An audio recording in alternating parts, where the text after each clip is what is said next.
Hello everybody, welcome back to my channel. Today we're going to be watching a video from Swagkage. Now, before we get to the actual video, I have to tell you guys that this isn't the first time I'm recording this video. I already recorded it once and I tried to upload it, but copyright hit again, even though everything in the video is fair use. But you know what? Whatever, doesn't matter. I'm going to try again, and I know which part that they specifically struck. So once we get to that, I'll try to do my best to, try to do what I know can at least help me avoid copyright. So just to let you know ahead of time, we're going to be watching this, and this video was requested. And as always, if you have your own video you want me to watch, just let me know about it in the comments. So let's just go ahead, and hopefully this time we won't get hit again.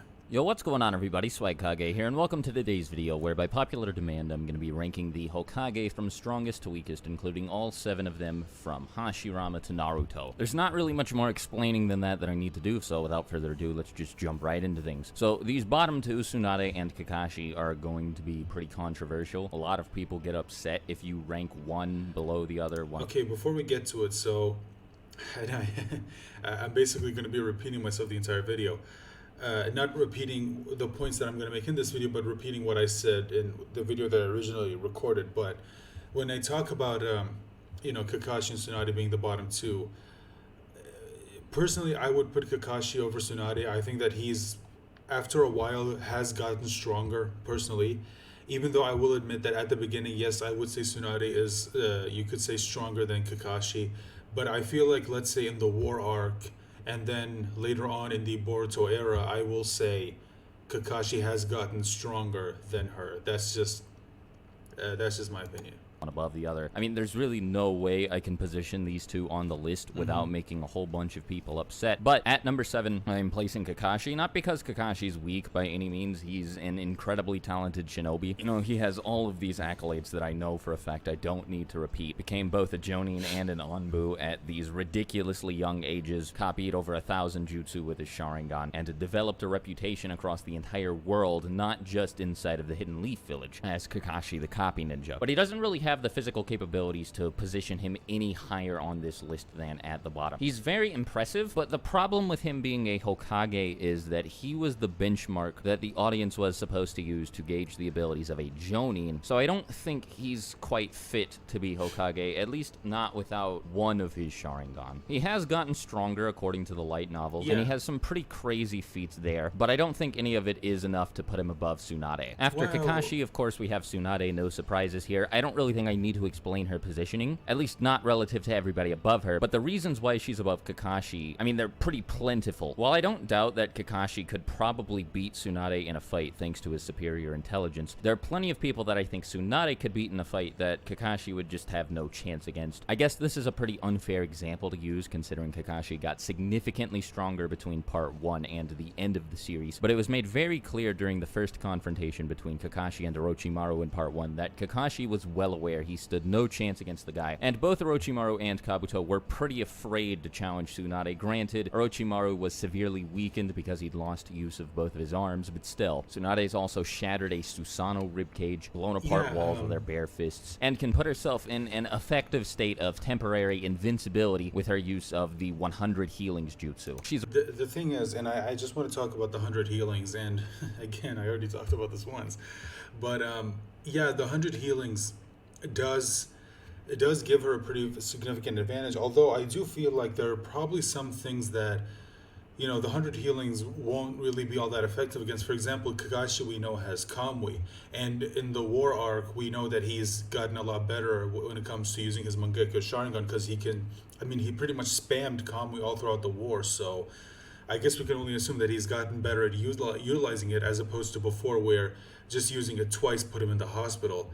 So, for example, what if he were to use Kamui and, let's say, take her head off? I mean, I don't think mitotic regeneration can really fix that unless it can. So, or let's say he takes an arm, or let's say a leg, or uses it to, let's say, teleport away a vital organ like her heart. What is it going to do then? I mean, I don't think mitotic regeneration can help with that unless See, the thing is, when it comes to the in Naruto, when it comes to abilities like self regeneration, Kishimoto never really makes it clear as to what the limit of it actually is. You know, we don't know if it can regrow limbs. We don't know if it can regrow internal organs. I mean, we know Tsunade got stabbed and she was able to heal from that, although that was just part of her organs, not all of it. Like, let's say you were to take away the entire thing, like, let's say an entire lung or an entire heart. I don't think it can really do anything against that. So, I don't know. I feel like that might give Kakashi the edge.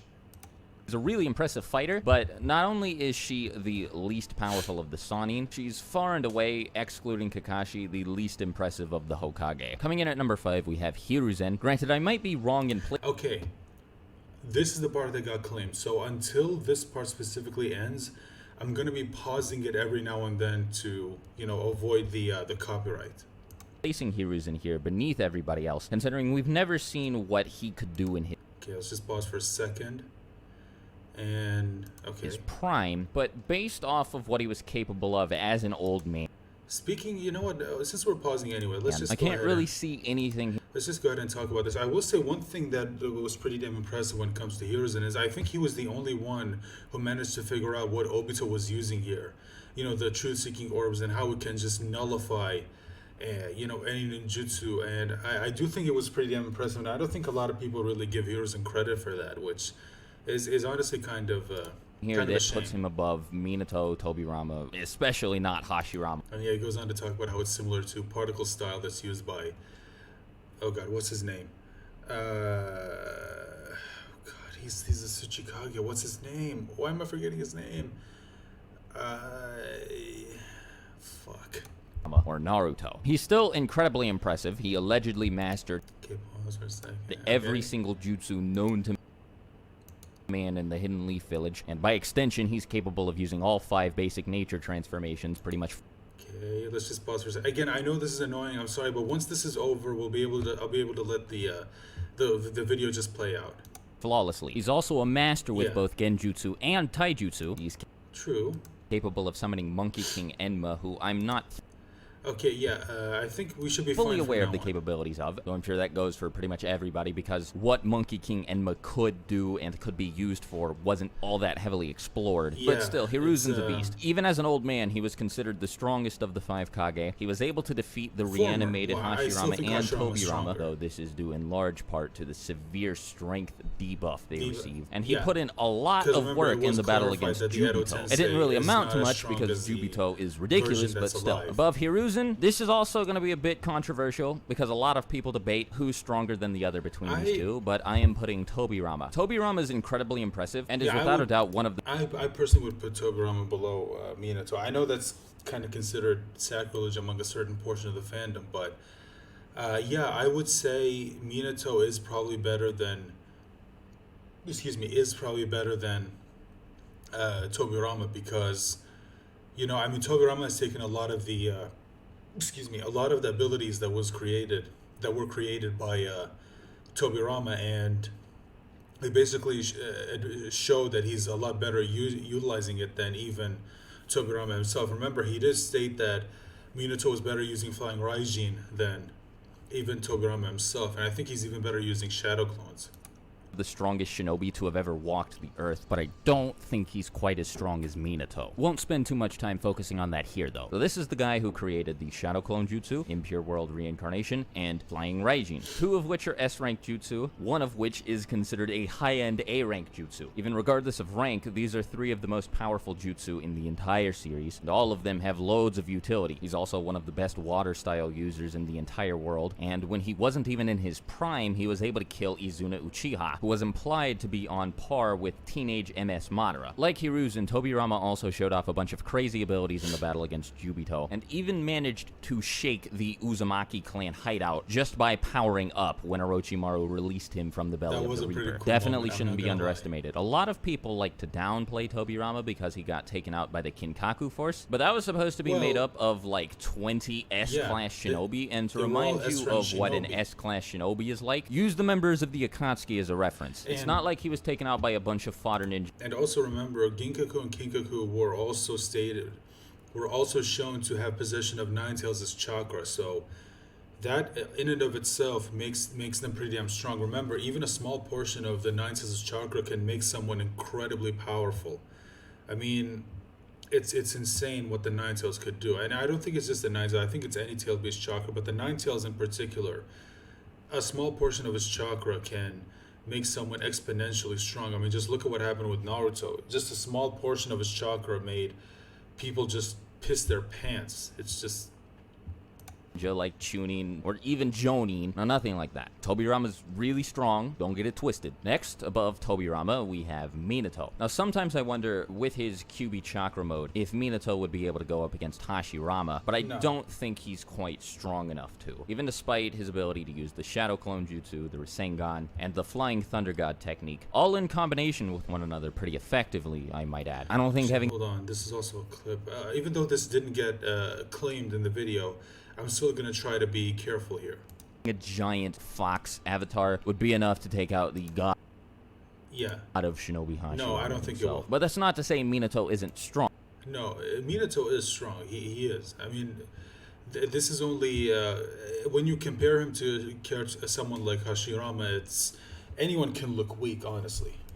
He's very powerful, even before he became Hokage. As a matter of fact, I believe this was before he even learned how to use Sage Mode. In the Third Shinobi World War, at least a few of the villages the Leaf was at war with had put out a flee-on-sight order with regards to Minato. So if you came across this guy, you were supposed to run immediately and not even attempt to engage him. That's fucking ridiculous. And even if we're not counting the QB Cloak, since Minato was only able to use that as an Edo Tensei zombie, I mean, he still has Sage Mode, and whether or not he thinks he's good at using it, he is a perfect sage, and since base Minato was already a monster, stacking Sage Mode, which Shikamaru's dad Shikaku said to Shikamaru put Naruto in a completely different league from everyone else in the Leaf Village, on top of that is overkill. I don't believe Minato can combine KCM and Sage Mode together. He's never displayed the ability to do so, and I believe he would have if he could. But even just the ability to either use Sage Mode or use the giant Kurama avatar separately makes him a total freak. At least early on in the series, it was heavily implied that Minato was the strongest of the Hokage as well, so I just don't feel right putting him beneath Tobirama. Plus, he's better at using all of Tobirama's jutsu than he is, with the exception of the Impure World Reincarnation. Minato's better at using Flying Thunder God and at using the Shadow Clone Jutsu, both of which, as I've said, are incredibly versatile, so I kind of think this is a no-brainer. While Tobirama likely has larger reserves of chakra and is probably much more physically powerful than Minato, I think Minato is just an all-around better shinobi. And of course, unsurprisingly, in the number 2 spot, we have Hashirama Senju, the god of shinobi. Before Madara obtained the Rinnegan, Hashirama was without a doubt the strongest ninja of all time. Even after he got the... look at this, he was able to compete against EMS, Madara, and the full Nine Tails and still come out on top. I mean, seriously, Hashirama is insane. After all of the buffs that Madara received, being able to use Wood Style, Rinnegan, and all that extra nonsense, Hashirama was still able to fight pretty evenly with him. The guy can create a gigantic... Actually, speaking of Wood Style, I did find it kind of interesting that during the 4th Great Shinobi War, when Madara and Hashirama had their sort of rematch, why is it that Madara didn't use any Wood Style ability against Hashirama, considering how useful Wood Style actually is, and yet he never thought, hey, maybe I could use it? I mean, it's just, I don't know, just something I noticed that I thought was a little bit weird.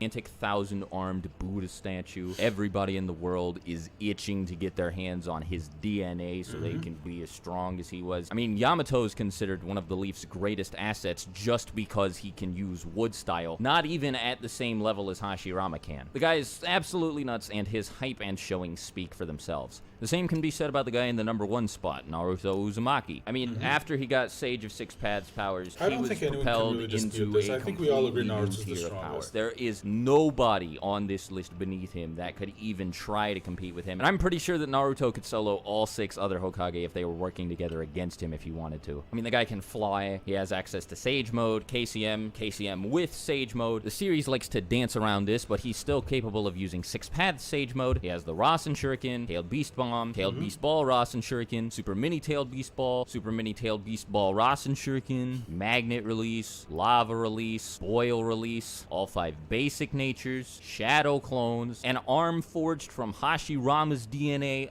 Like, Naruto's ridiculous. I mean, he's the main character. I guess that's sort of what you'd expect, but I doubt anybody's gonna have a problem with me putting him at the top of the list. Anyway, that's all for this video. If you have any questions, of course, leave them in the comments below, and I'll do my best to answer as many as I can. Let me know your thoughts about the list, who you would swap out, how you would position everybody, and let me know any ideas for future videos you might have in the comments as well. Till my next video, I'll talk to you later. Swagkage out. Bye. Okay, so that's the that's the video. Okay, so that's gonna be the video for a second time. Here's hoping I'll be able to upload this one without any problems. So with that being said, when it comes to the actual list in and of itself, I think other than, let's say, Tsunade and Kakashi's placement, personally I would switch those. But when it comes to everything else, I think a lot of us can agree that maybe the placement is pretty correct. I don't think anyone can argue that Naruto Uzumaki is without a doubt the strongest out of all the Kages. Even considering the latest events of the Boruto manga, I still would say Naruto would be the strongest, although I do think now it's more of a debate as to Naruto and Hashirama who would be the strongest out of the two, personally. But with that being said, I want to ask you guys what you guys think about the list, and do you agree with anything I said in the video? And once again, I do apologize that this video is a little iffy where I had to pause during a certain time. Again, I'm doing my best to try to avoid copyright so I can actually post this video on this channel to stop it from being blocked from the with YouTube and their copyright bots, and how they're completely just janked, and how certain videos will be allowed to be posted. They don't get blocked, and yet other videos use small 10-second clips, and yet they get completely blocked and nothing happens. But you know what, whatever. Here's hoping that this one won't get blocked. Anyway, let me know your thoughts, like I said, in the comment section down below about the list. And if you have a video you want me to watch, just let me know about it in the comments and I'll get to it. With that being said, thank you so much for the support, and thank you to everyone who did subscribe. You helped me get over the 500 sub benchmark that I was really looking forward to passing. And if you want to help me, please consider subscribing to help me get to 1,000 before the end of the year. That is my goal, 1,000 subs before the end of the year. With that being said, I hope you enjoyed the vid. Stay safe, take care of yourselves. Bye for now.